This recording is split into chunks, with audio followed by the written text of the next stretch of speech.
Hola, ¿qué tal? Mi nombre es Vito Manfredi. Quería presentarme en este video que hicimos junto con tres compañeros más, además de mí, quienes serían Gabriel Estefano Veiga, Manuel Joaquín Olivera y Mauro Mendoza, quien no se encuentra en este video debido a que en este momento está internado, pero sus aportes fueron incluidos. Vamos a conversar un poco sobre Volver al Futuro 2, la cual es una película que seleccionamos para comparar con El Sonido del Trueno, el cual es un libro, una obra literaria del autor Ray Bradbury, que se centra en los viajes en el tiempo, al igual que esta película, y eh, también la teoría de la mariposa, la cual se relaciona fuertemente con la idea de los viajes en el tiempo y cómo una pequeña acción puede modificar absolutamente todo en un efecto en cadena. Para entender cómo vamos a hablar de Volver al Futuro 2, tenemos que entender de que esta película no es una secuela tan cotidiana, ya que justo cuando empieza esta secuela es en el momento exacto en el que termina su predecesora, es decir, Volver al Futuro 1. Esto haciendo que la conexión entre ambas películas sea más que solo una secuela, sino que funcione más bien como una segunda parte. De hecho, en la primera película se presenta el conflicto que sucederá en el primer acto de la segunda. Siendo con esta idea de que Volver al Futuro 2 es más bien un segundo acto dentro de la trilogía, esto es un recurso que permite reexplorar eventos desde nuevas perspectivas y complejiza el manejo del tiempo con la estructura narrativa, como la aparición de varios escenarios, cada uno con su carga simbólica y función dramática. Además, organiza el relato en distintos niveles de conflicto y aprendizaje de los personajes. Pero uno de los ejes, los cuales se ve más potenciado en esta película, podríamos decir que es el desarrollo de los personajes principales, cuya evolución se refleja en distintos escenarios temporales, debido a que, bueno, esta película trata de distintos viajes en el tiempo y observar cómo es la vida de cierta familia, en este caso la familia McFly, en el pasado, cuando los padres de nuestro protagonista eran jóvenes, en la era del presente, que vamos a llamar presente como 1985, y la era del futuro, la cual es 2015. Nuestro protagonista, que ya mencioné antes, es Marty McFly, el cual es un joven, el cual a lo largo de todas las cintas va adquiriendo cierto conocimiento y desarrollo, el cual se ve reflejado en sus acciones, ya que muchas veces él quiere cometer ciertas cosas las cuales o no son muy éticas o no son muy prudentes, como por ejemplo cuando quiere agarrar el almanaque deportivo del futuro para poder saber los resultados de ciertos deportes para poder hacer apuestas y ganar, en sus palabras, algo de dinero. Sin embargo, todo este desarrollo de Marty en el cual él va perfeccionando sus acciones para no cometer esta clase de errores o cosas las cuales no son tan morales, no se podría lograr si no fuera por quien se encuentra a su lado a cada momento de estas tres películas, el cual es el doctor Emmett Brown, también llamado el Doc simplemente. Funciona como un guía científico y también moral. Es un inventor excéntrico, pero también traductor del lenguaje complejo de la física de la película, la que presenta los viajes en el tiempo y que logra hacer de que esto sea una obra de ciencia ficción, para que sea lógica y accesible para el espectador. Su papel va mucho más allá de lo cómico y lo sabio, ya que, como mencioné antes, el Doc funciona como un guía moral perfecto para Marty, además de todos sus conocimientos. A lo largo del film, el Doc insiste en que no deben alterarse los hechos ni tanto del pasado ni del futuro para no alterar la línea del tiempo y la fluctuación de la misma, siempre recordando que pueden haber unas grandes consecuencias de no cumplir con su palabra, como por ejemplo cuando sucede más adelante que se crea una línea del tiempo completamente alternativa y distópica de 1985. Además, también, en ciertos puntos de la película, hace cierto debate sobre el conocimiento y hasta qué punto es ético viajar en el tiempo por el mismo, ya que él siempre lo propone como un método de observar a la humanidad y responder a la pregunta del por qué, del cómo de todas las líneas temporales. El problema recae cuando ciertos individuos como Biff Tannen usan esta máquina del tiempo para su propio beneficio y no para métodos científicos de mera explicación. Ya que lo acabo de mencionar, Biff Tannen encarga la contraposición directa de todo lo propuesto por el Doc y en algunas ocasiones incluso Marty. Biff Tannen encarna el uso egoísta y destructivo del conocimiento. Su versión anciana, en 2015, roba el almanaque deportivo que mencioné anteriormente y se lo entrega a su yo más joven en 1955, provocando así un 1985 alternativo donde ha acumulado poder, riqueza e incluso violencia. Esta versión distópica del presente, o incluso también llamada como tangente temporal, no solo funciona como crítica social, sino como consecuencia directa del mal uso de la tecnología y del conocimiento. Biff respeta la codicia sin responsabilidad y su evolución o involución a lo largo de las líneas temporales refleja cómo pequeños actos pueden generar grandes alteraciones. Ahora, para pasar a hablar de los escenarios que representan en la película, no son solo meros fondos visuales. Hill Valley, el cual es el pueblo en donde transcurre toda la historia en esta secuela y también, por supuesto, en el resto de películas, se coloca como un mapa del tiempo para estabilizar ciertos puntos en esta cronología. En Volver al Futuro 2 se presenta inicialmente el 1985 original, el cual es el presente de Marty McFly. Después se presenta el futuro de 2015, el 1985 alternativo controlado por Biff y el 1955 revisitado desde la primera película, en donde Biff es joven, Marty todavía no había nacido y sus padres eran también jóvenes al igual que Biff. Todos estos escenarios temporales revelan no solo un momento distinto, sino un estado diferente del mundo según cómo se haya manipulado el pasado. Esto se puede revelar más que nada con la tangente que se crea cuando Biff trae el almanaque hasta 1955. Ahora, para pasar a describir cada uno de estos escenarios un poco más a fondo, podríamos partir desde el 2015, el cual es un futuro lleno de predicciones tecnológicas, cosas como autos y patinetas voladoras, ropa autoajustable, drones, pantallas interactivas y hasta hornos hidratadores. Aunque muchas de estas tecnologías no se materializaron tal como se imaginaban, su presencia no responde a ninguna fantasía sin base. La película trabaja con la idea de la proyección científica, una marca clara del género de la ciencia ficción. Esta versión del futuro es optimista en lo visual, pero sirve también para mostrar el potencial riesgo de modificar la historia sin pensar o de incluso el concepto de las paradojas temporales. Se plantea aquí la pregunta de qué pasa de si yo veo a mi propio yo del futuro en el mismo espacio, en el mismo tiempo. Luego de esto tenemos la versión de 1985 alternativa, también llamada tangente temporal. Este escenario ofrece un contraste muy oscuro al 1985 original. Es una distopía donde Biff domina la ciudad con métodos bastante sucios. Aquí se hace evidente la lógica del efecto mariposa, en donde un solo objeto alterado, el cual en este caso es el almanaque deportivo, cambia radicalmente la historia. Las calles están plagadas de caos, violencia y corrupción, reflejando una clara crítica social directa y un escenario construido no por evolución, sino por desviación. Finalmente, el regreso hasta 1955 permite una relectura de los eventos del final de la primera película, que se convirtió en una especie de doble fondo narrativo. Marty McFly y el Doc deben moverse entre los hechos ya conocidos, pero sin interferir con sus versiones pasadas. Esto refuerza el concepto de tiempo como estructura compleja, donde cada acción tiene consecuencias acumulativas. Esto también se ve relacionado con el efecto mariposa. En síntesis, Volver al Futuro 2 se construye a partir de una narrativa articulada con personajes que no solo cumplen funciones dramáticas, sino que representan ideas como la ciencia, la moral, la ambición, etc. Y escenarios que expresan visualmente los efectos del viaje temporal.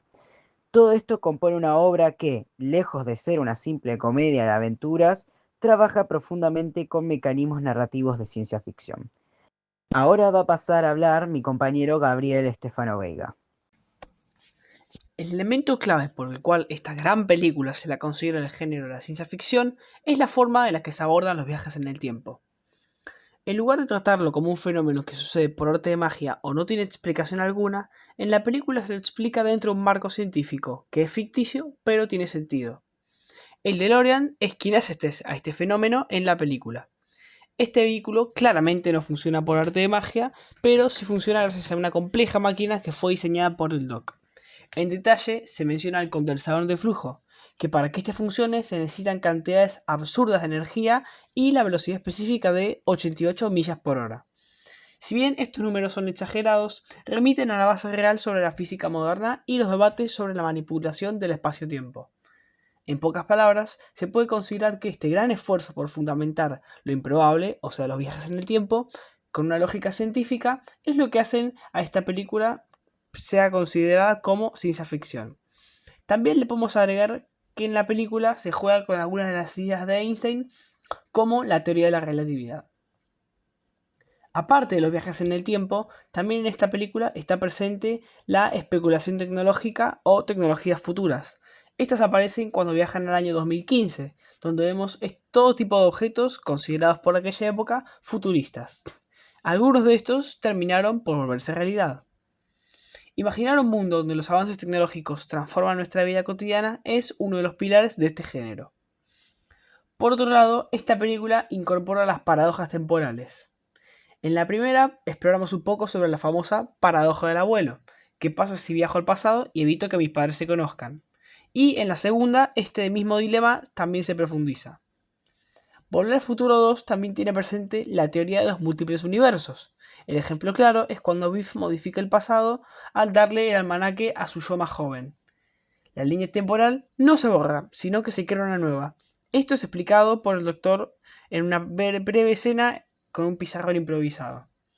Por último, y claramente no menos importante, hay que hablar sobre este, o sea, el doctor. Él también es un elemento clave para justificar la pertenencia de la película a este género. El doctor se lo puede considerar como quien traduce al espectador los conceptos científicos abstractos o difíciles de comprender, envolviéndolos en un tono ligero, y gracias a esto podemos darnos cuenta de que técnicamente esta película se la puede considerar una simulación donde se especula cómo funcionaría el tiempo si tuviéramos la capacidad de manipularlo. Por último, tenemos la comparación de la obra literaria de Ray Bradbury, El sonido del trueno, con la película selecta, que es, ya mencionada antes, Volver al futuro 2. Antes de empezar a compararlas, quiero remarcar algunas cosas, queremos remarcar algunas cosas que son muy importantes, son muy interesantes también.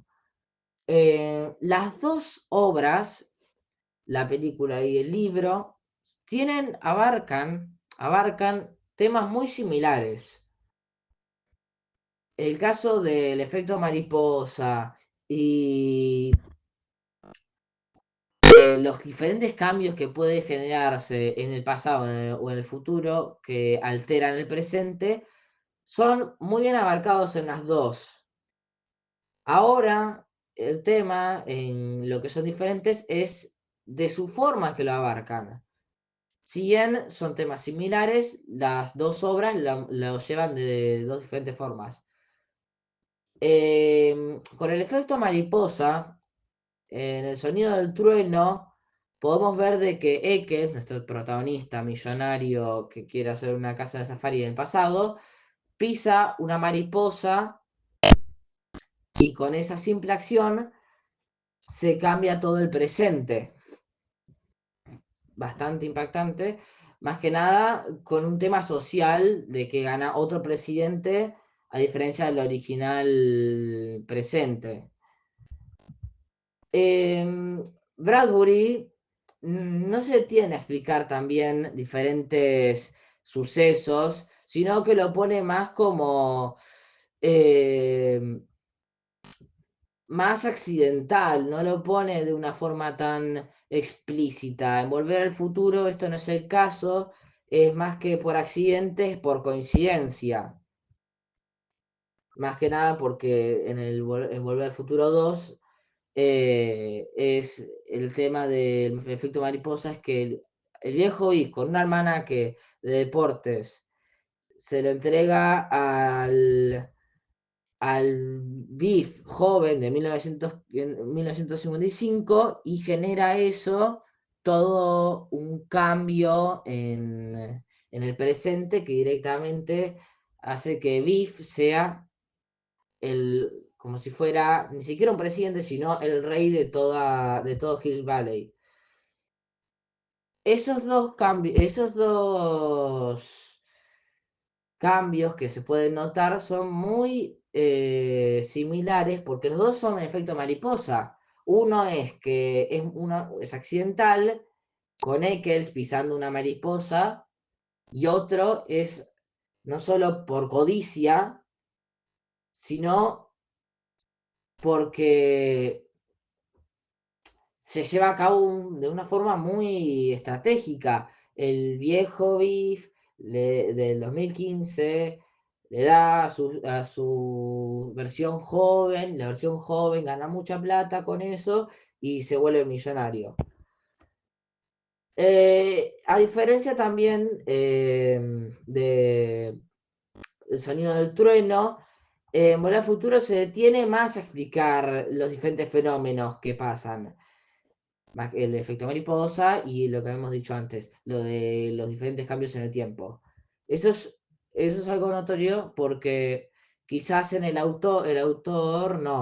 lector en el libro no lo entiende de una forma directa, sino lo disfruta de una forma más culta, porque es un libro bastante antiguo, no le encuentra un sentido, más que nada también por la época donde se lanzó el libro, no tiene, no tiene hechos basados, no se concentra mucho en la explicación porque como tal casi ni hay. En cambio, para la época que se lanzó Volver al Futuro 2, si bien tampoco era la gran cosa como es actualmente, ya se tenían diferentes teorías y bastante acertadas no, pero seguidas. Otra diferencia que podemos notar es en torno al tiempo. Bradbury, en El sonido del trueno, nos da a entender, si se puede decir así, que solo hay una línea temporal que se altera y se transforma. No, no es como en Volver al Futuro, que se nos explica más cómo la línea temporal se ramifica y se divide en varias. Todo esto por el tema de Biff, que se vuelve millonario y se ramifica en una realidad nueva, que es donde Biff se vuelve millonario y el papá de Marty se muere. Ah, es asesinado. También podemos notar, más que diferencias, en ambos casos, el presente siempre se altera y también cumple en los dos una función de advertencia. En el caso de Sonido del Trueno es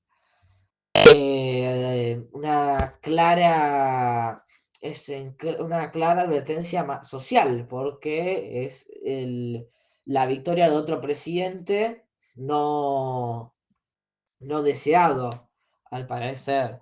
De la parte de la mariposa cambia toda la línea del tiempo y el presente se modifica a, en vez de un presidente amado por todo el pueblo, por toda la ciudad en realidad, eh, es votado el otro presidente que en la línea original era repudiado. O bueno, no repudiado, pero no era querido. Por algo, Travis se enoja tanto y, bueno, digamos que mata de un escopetazo a nuestro protagonista. Y en el caso de Vuelve al Futuro 2 ya está explicado antes, lo voy a reiterar otra vez, que Biff con todo el almanaque se vuelve millonario y hace el presente modificado, advirtiendo a Marty de que lo tiene que cambiar y que todo iría de mal en peor si seguía en ese presente.